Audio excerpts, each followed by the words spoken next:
अस्सलाम वालेकुम दोस्तों, फ़लक प्रिंटर्स में आप तमाम लोगों का इस्तकबाल है। दोस्तों, आज हम बात करेंगे, जो हम सीखेंगे वो है आपका शेप टूल में जो आपको है यहाँ पे smear, twill, attract, repeal, smudge, roughen, इसमें से स्मूथ, स्मेयर और ट्वील के बारे में हमने सीख लिया था। हम जो है बात करेंगे अट्रैक्ट, रिपेल, स्मग और रफन टूल के बारे में। तो चलिए शुरू करते हैं, वीडियो को आखिर तक देखें। हम सबसे पहले कोई शेप लेते हैं। एक शेप हमने इस तरह से बनाया और इसमें कलर फिल किया। यहाँ से मैंने अट्रैक्ट टूल लिया। पहले ही बताया था कि इस तरह से जो सर्किल आ रहा है, ये सर्किल उस टूल के साइज को डिफ़ाइन करता है, जो कि यहाँ पे ऊपर में आपको दिखाई दे रहा है। यहाँ से हम उसके साइज को कम बेशी कर सकते हैं। हम यहाँ पे 1 इंच दिए तो छोटा हो गया। जब हम यहाँ से 2 इंच करेंगे तो ये साइज और बड़ा हो जाएगा। और यहाँ पर आप देख सकते हैं 100% है, ये रेट है, स्पीड है, यानी इफ़ेक्ट को उस ऑब्जेक्ट के ऊपर कितने स्पीड के साथ अप्लाई कर रहा होता है। तो मैंने यहाँ पे 2 इंच रखा है साइज को, और मैंने जो टूल सेलेक्ट किया है वो है अट्रैक्ट टूल। तो अट्रैक्ट टूल क्या इफ़ेक्ट डालता है ऑब्जेक्ट पे, हम देख सकते हैं। यहाँ पे इस पे हम ऑब्जेक्ट को सिलेक्ट करने के बाद लेफ़्ट माउस बटन को प्रेस करते हुए रहेंगे और देखते हैं क्या होता है। देखिए क्या करता है कि ऑब्जेक्ट को दोनों साइड से खींच रहा होता है, ऊपर से भी नीचे से भी। अब ये इस साइज को मैं छोटा कर रहा हूँ, जो मेरा जो टूल है उसके जो साइज को मैं छोटा कर रहा हूँ, 1 इंच कर रहा हूँ। उसके बाद मैं यहाँ पे देख रहा हूँ कि मेरा साइज छोटा हो गया। अब मैं यहाँ पे बीच पे क्लिक कर रहा हूँ तो मेरा कोई इफ़ेक्ट नहीं लागू हो रहा। इसका मतलब ये हुआ कि हम जब किसी ऑब्जेक्ट को किसी इफ़ेक्ट डालेंगे किसी ऑब्जेक्ट पर, तो उस इफ़ेक्ट को या तो हम बाहर से अंदर की तरफ डाल सकते हैं या फिर अंदर से बाहर की तरफ। जैसे मैं इसको अगर अंदर क्लिक करके बाहर की तरफ लेके जाता हूँ तो ये बाहर की तरफ खिंचाता है, और बाहर से अगर मैं अंदर की तरफ लेके जाता हूँ तो ये मेरा अंदर की तरफ जाता है। चूँकि उस वक्त ये दोनों ऊपर से नीचे दोनों एक साथ इसलिए श्रिंक हो गया था, एक साथ इसलिए आया था क्योंकि मेरा जो टूल का साइज़ था वो दोनों तरफ को पार कर चुका था। जैसे मैंने फिर 2 इंच लिया, यहाँ पे देखिए मेरा जो टूल का साइज़ है ये ऑब्जेक्ट को ऊपर से भी कवर कर रहा है और नीचे से भी कवर कर रहा है, इसलिए दोनों साइड से इसको खींच रहा होता है। देखिए देखिए इस तरह का इफ़ेक्ट जब हमको किसी ऑब्जेक्ट में डालना होता है तो हम जो है अट्रैक्ट टूल का इस्तेमाल करते हैं। अगला टूल है हमारा रिपेल टूल। हम एक और ऑब्जेक्ट लेते हैं, सर्किल लेते हैं, और हम यहाँ पे रिपेल टूल को सिलेक्ट करते हैं। उसके बाद देखते हैं कि ये क्या काम करता है। मैंने अंदर पे क्लिक किया और माउस बटन को प्रेस किया हुआ रहा, तो इस टूल का जो साइज है, जो बाहर साइड है, चूँकि मेरा प्लस पॉइंटर अंदर साइड में है, तो ऑब्जेक्ट जो है बाहर साइड की तरफ उतना ही दूरी तक भाग रहा है जितनी दूरी तक ये सर्किल आपको नज़र आ रहा है। ये देखिए, उसके बाद ये रुक जाता है, आगे नहीं बढ़ता है। उसी तरह अगर मैं बाहर से, मेरा जो माउस का पॉइंटर जो प्लस आपको दिख रहा है वो बाहर साइड है ऑब्जेक्ट से, वहाँ पे अगर मैं क्लिक करता हूँ, प्रेस करता हूँ माउस बटन को, तो वो अंदर की साइड में भागेगा। जैसे मैं यहाँ पे प्रेस करता हूँ तो ये अंदर के साइड में, जहाँ तक सर्किल है ऑब्जेक्ट का, जहाँ तक साइज बना हुआ है वहाँ तक भाग रहा होता है। इस तरह का इफ़ेक्ट होता है। अब अंदर से बाहर की तरफ कहाँ तक भाग रहा होता है, जहाँ तक मेरा ऑब्जेक्ट का जो सर्किल है वहाँ तक भाग रहा होता है। तो मैं यहाँ से प्रेस करते हुए ड्रैग करता हूँ और देखता हूँ कि कहाँ तक जाता है। मैं इसको प्रेस करके ऐसे ड्रैग कर रहा होता हूँ और देख रहे हैं आप, मेरा ऑब्जेक्ट वो क्रॉस नहीं कर पाता है। फिर से देखते हैं, यहाँ पे मैं क्लिक करता हूँ और मेरा जो लाइन है ऑब्जेक्ट का, ये जो लाइन है, ये लाइन लेफ़्ट साइड यानी बाहर की तरफ भागेगा, क्योंकि मैं उसको बाहर की तरफ ड्रैग करने वाला हूँ।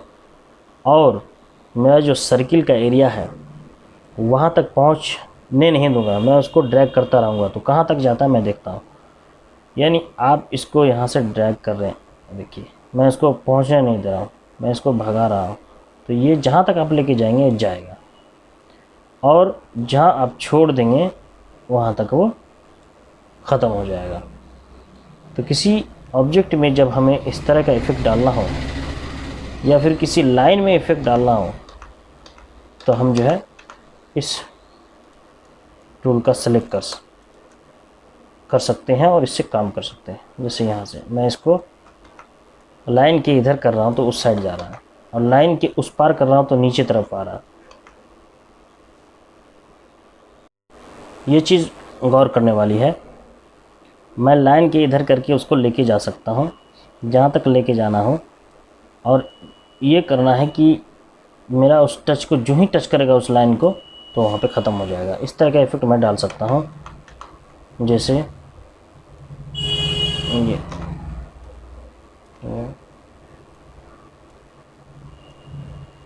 इस तरह के इफ़ेक्ट मैं अपने ऑब्जेक्ट में इसके थ्रू से डाल सकता हूँ।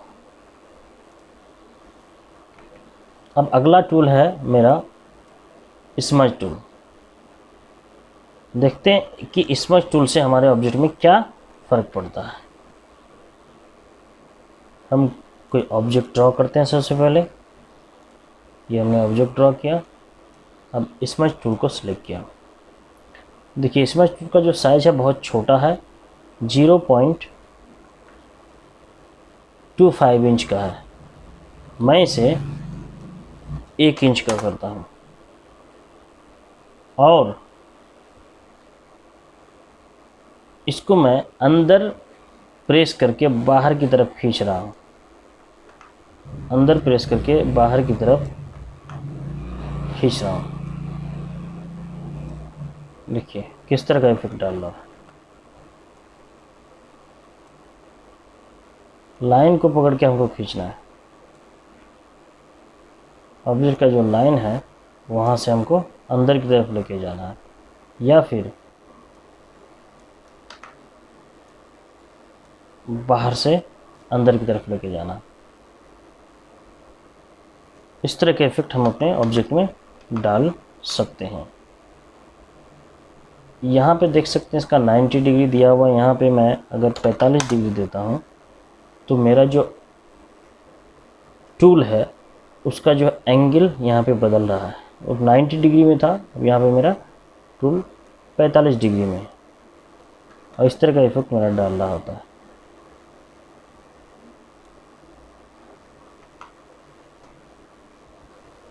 अब अगला टूल है हमारा रफन टूल।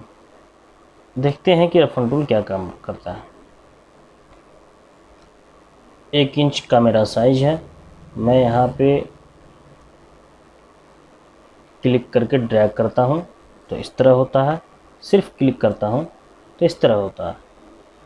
यहाँ पे मेरा एक ही बन रहा है। यहाँ पे जो दिया हुआ है नंबर, फ्रीक्वेंसी ऑफ स्पाइक्स, यहाँ पे मैं नंबर डाल के स्पाइक्स की संख्या को बढ़ा सकता हूँ। मैंने 5 डाला, अब देखिए ये मेरा 5 बन गया।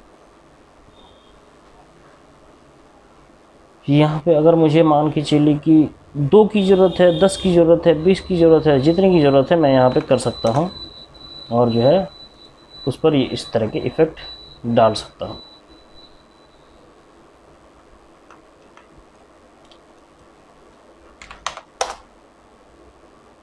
ये कौन है,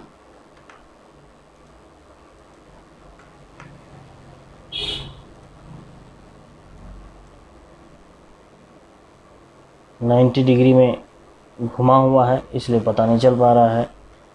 इस चीज़ को मैं 60 डिग्री करता हूँ, देखिए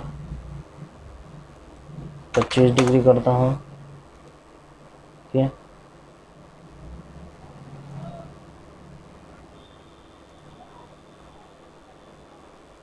इस तरह का इफ़ेक्ट ऑब्जेक्ट में डालने के लिए हम इस टूल का इस्तेमाल कर सकते हैं।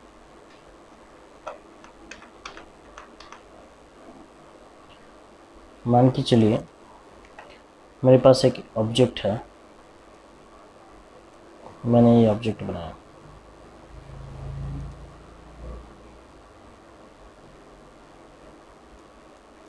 शेप टूल से मैंने इसके शेप को इस तरह से चेंज कर दिया, इसमें कलर डाला। अब मैं रफ टूल से इस पर इफेक्ट डालने वाला हूँ।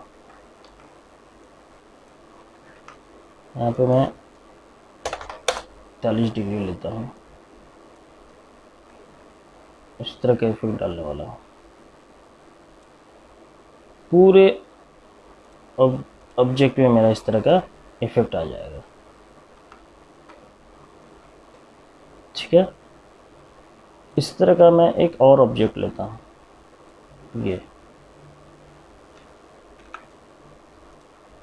कन्वर्ट टू कर मैंने किया इसको,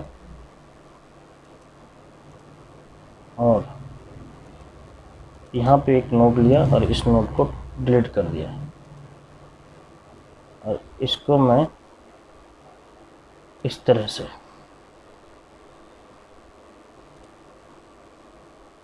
ये मेरा ऑब्जेक्ट हुआ। इसमें मैं कलर फिल करता हूँ और इस पे रफ टूल की मदद से हल्का सा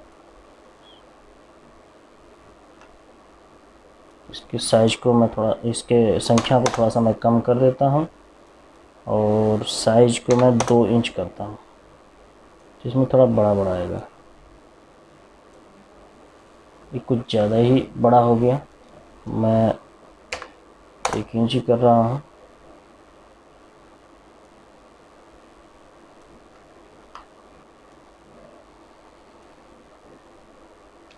अब ये जो साइज है ये मेरे मतलब जो मैं चाहता हूँ उसके बराबर नहीं हो रहा है। मैं इसको कम बेसी भी कर सकता हूँ। मैंने ये ले लिया, ये ठीक है, ये ठीक है।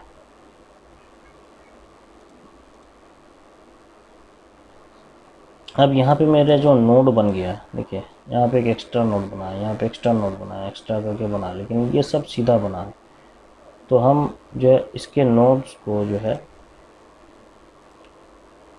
ख़त्म कर सकते हैं शेप टूल की मदद से। इस तरह से हम सारे नोड्स को एक साथ यहाँ से सेलेक्ट करके सारे नोड्स को ख़त्म कर सकते हैं।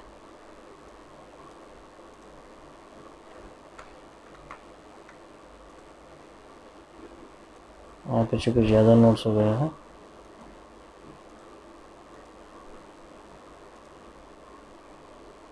कर्व सा हो गया।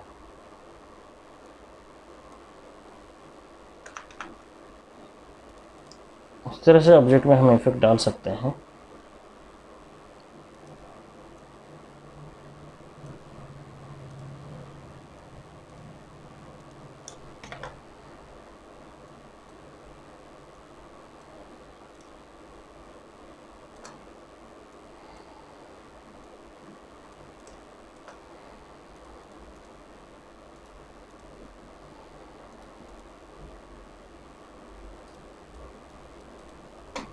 तो ये था हमारा अट्रैक्ट, रिपेल, स्मज और रफन टूल। यही सारा काम है इन सब टूल का। जब हम कोई ऑब्जेक्ट तैयार करेंगे, जब किसी हम जो है इसमें काम करेंगे प्रोजेक्ट पे, तो डिज़ाइन वगैरह बनाएंगे, तो कहीं कहीं हमें ऐसे काम करना पड़ सकता है और इस तरह के टूल का इस्तेमाल करना पड़ सकता है। स्पेसिफ़िकली इन टूल से मतलब सारे टूल्स को मिला के किसी न किसी ऑब्जेक्ट में कहीं ना कहीं ज़रूरत हमें पड़ सकता है।